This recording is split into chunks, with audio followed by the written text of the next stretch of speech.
Us Twist explained why movie must be seen twice. Hollywood Reporter. This story contains spoilers for us.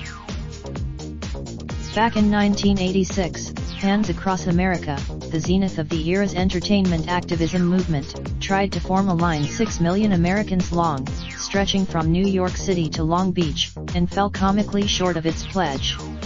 Rather than Jordan Peele's follow-up to his 2017 smash Get Out, not with a bang but with mass murder and a truly menacing take on one of the great pop cultural flops of the last 3 decades.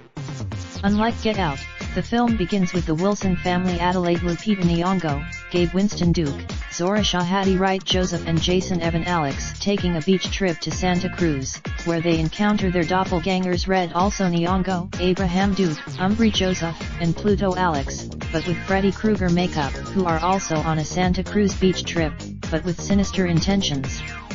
The Wilsons fight, because this is a Jordan Peele film. Us shares at its heart a similar theme to Get Out, as the white lefty characters in the latter sought to steal literal black identities for their own. So do the tethered mean to rob their surface world devils of the privileges they've been denied by a life spent living in the tunnels, service structures, and subway platforms winding endlessly beneath American soil. At face value, as Us arrives at its final set piece, a beautifully orchestrated fight between Adelaide and Red, it appears that Adelaide has met her match. And she has everything. The tethered do not invade simply because they're sick of their lot in life, mimicking the gestures of their above-ground doppelgangers without knowing what they're doing or why.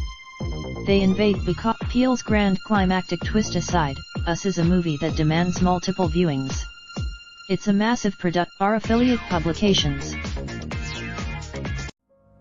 Raindrop, drop top smoking, no cooking the hot pot. Fucking on your bitch, yeah, that. Looking up, open the park pot.